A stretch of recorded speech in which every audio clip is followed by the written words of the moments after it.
যার পাস নিয়ে ঢোকা হলো তিনি কিন্তু বিজেপি সাংসদ, তার বিরুদ্ধে কিন্তু কোনো রকম আইনি ব্যবস্থা নেওয়া হলো না, অথচ মহুয়া মৈত্রকে বরখাস্ত করা হলো।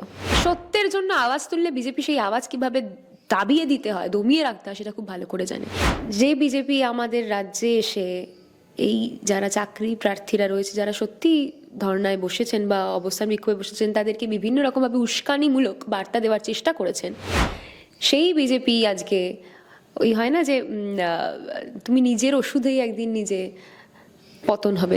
যে বিজেপি চাকরি চাকরি চাকরি করে বাংলার মানুষের মানে কান ঝালাপালা করে দিয়েছিল দীর্ঘদিন ধরে, সেই বিজেপিকে আজকে তারই অস্ত্রে বধ হতে হচ্ছে। স্মৃতি ইরানি কয়েকদিন দুদিন আগেই মনে হয় সম্ভবত বলেছেন যে মহিলাদের যে মেনস্ট্রুয়েশন হলে যে ছুটি থাকে সেটা পেড লিভ, সেটা মানে উঠে যাচ্ছে। আমরা দেখতে পাচ্ছি যেরকমটা বলছিলাম যে লোকসভা নির্বাচন প্রায় দোরগোড়ায়, যদিও এখনো দিনক্ষণ ঘোষণা হয়নি, তবে প্রত্যেকটি রাজনৈতিক দলের কাছেই তো এটা একটা পাখির চোখ। তবে সেক্ষেত্রে দেখা যাচ্ছে তোমাদের যে লড়াইটা ছিল, যে রাজ্যে যাদের সঙ্গে তোমাদের দ্বৈরথ, মূলত যাদের বিরুদ্ধে লড়াই, কেন্দ্রে তাদের সঙ্গেই তোমরা বৈঠক করেছো বা বলা যেতে পারে তাদের সঙ্গে জোট হয়েছে আর কি। তো সেক্ষেত্রে দাঁড়িয়ে এই যে কেন্দ্রে জোট আর রাজ্যের মধ্যে যে সম্পর্কটা তোমাদের দ্বৈরথ রয়েছে, এই বিষয়টাকে কিভাবে দেখো? না দেখুন, আমি এই প্রসঙ্গে একটা কথা বলতে পারি যে রাজ্য কেন্দ্র বিষয়টা সেটা নয়।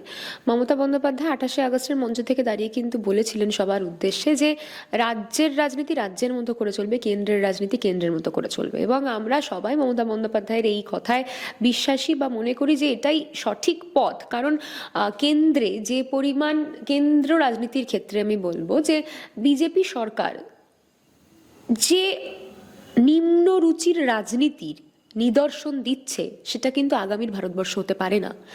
আমি বিভিন্ন ইন্টারভিউতে বলেছি, আমি উন্নাও, হাথরাস, মণিপুর, বিভিন্ন মধ্যপ্রদেশ, বিভিন্ন নাবালিকা ধর্ষণ, গণধর্ষণের প্রসঙ্গ টেনে এনে বলেছি, মহিলাদের সুরক্ষার প্রসঙ্গ টেনে এনে বলেছি, আমি বলেছি দীর্ঘদিন ধরে। কিন্তু আমি নিজে কয়েকদিন আগে বাই রোড আহমেদাবাদ গেলাম এবং আমি দেখলাম আমার যাত্রাপথে সেখানে বিহার, ঝাড়খণ্ড, উত্তরপ্রদেশ, মধ্যপ্রদেশ, গুজরাট, রাজস্থান, প্রত্যেকটা রাজ্য পড়েছে। এবং আমি দেখলাম যে অনেকে, তারাই যখন সেই বিজেপি যখন বাংলায় এসে বাংলার প্রশাসনিক উদাসীনতা বিভিন্ন বিষয় তুলে ধরার চেষ্টা করে এবং কথা বলে, আমি সেই রাজ্যগুলোর উপর দিয়ে, যে রাজ্যগুলো বিজেপি রুলড, বিজেপি শাসিত, সেই রাজ্যগুলোর উপর দিয়ে যখন গেলাম, আমি দেখলাম প্রশাসনিক উদাসীনতা কাকে বলে। আমি দেখলাম যে আজকে আমাদের প্রত্যন্ত গ্রাম বাংলা, পশ্চিমবঙ্গের যে কোনো জায়গায় যান, সেখানে কিন্তু রাস্তায় লাইট পাবেন, রাস্তা সুন্দর পাবেন। এটা আমি উত্তরপ্রদেশ, মধ্যপ্রদেশে দেখতে পাইনি। আর সব থেকে বড় বিষয়, স্মৃতি ইরানি দুদিন আগেই মনে হয় সম্ভবত বলেছেন যে মহিলাদের যে মেনস্ট্রুয়েশন হলে যে ছুটি থাকে সেটা পেড লিভ, সেটা মানে উঠে যাচ্ছে সেই বিষয়টা। মানে আগে ওই লিভটা তারা নিতে পারতো, এখন সেই লিভটা নিলে তারা টাকা পাবে না। এটাই হচ্ছে বিষয়টা দাঁড়াচ্ছে। আমার মনে হয় যে একজন নারী হয়ে আরেকজন নারীর পক্ষে যদি এইটুকু না বুঝতে পারি আমরা যে মহিলাদের সমস্যাটা কোথায়, শারীরিক সমস্যাটা কোথায়, কারণ মহিলাদেরকে অনেক শারীরিক সমস্যার সম্মুখীন হতে হয়, তাহলে আমার মনে হয় সে যে মন্ত্রী হন না কেন, সে যেই রাজনীতির স্তরেই থাক না কেন, খুব মুশকিল আগামী দিন। আমরা দেখলাম যে যাদবপুরে যখন একটি ছাত্রের রহস্য মৃত্যু হলো, সেক্ষেত্রে তৃণমূল ছাত্র পরিষদ ঝাঁপিয়ে পড়েছিল এবং লড়াই করেছিল। তবে দীর্ঘদিন ধরে 1000 দিন পূর্ণ করলো যারা এসএলএসটির যারা চাকরি প্রার্থী ছিল, সেখানে তৃণমূল ছাত্র পরিষদকে দেখা গেল না কেন? না, আমরা তৃণমূল ছাত্র পরিষদ, সেখানে হয়তো আমাদেরকে ক্যামেরার ফোকাসে দেখা যায়নি, কিন্তু সেখানে তাদের সঙ্গে দীর্ঘ আলাপ আলোচনা বা তাদের সঙ্গে তাদের পাশে থাকার মতো যে প্রক্রিয়াগুলো করা সম্ভব তৃণমূল ছাত্র পরিষদের পক্ষ থেকে, সেটা আমরা করেছি। এবং ওখানে আমাদেরও অনেক যারা চাকরি প্রার্থীরা রয়েছেন, তাদের অনেকের সঙ্গেই যোগাযোগ হয়েছে এবং তারা নিজেরা যোগাযোগ করেছেন আমাদের সঙ্গে, আমরা তাদের সঙ্গে কোঅপারেট করেছি। তাদের কি বক্তব্য সেটা আমরা শিক্ষামন্ত্রী পর্যন্ত পৌঁছানোর চেষ্টা করেছি এবং হয়তো সেটা ক্যামেরার ফোকাসে হয়নি, কিন্তু আমার মনে হয় যে সবটা ক্যামেরার ফোকাসে হওয়ার প্রয়োজন নেই, কিছুটা নেপথ্যে থাকাটাও প্রয়োজন। আর সেটাই তৃণমূল ছাত্র পরিষদ প্রথম থেকে শেষ পর্যন্ত দাঁড়িয়ে থেকে করে গেছে।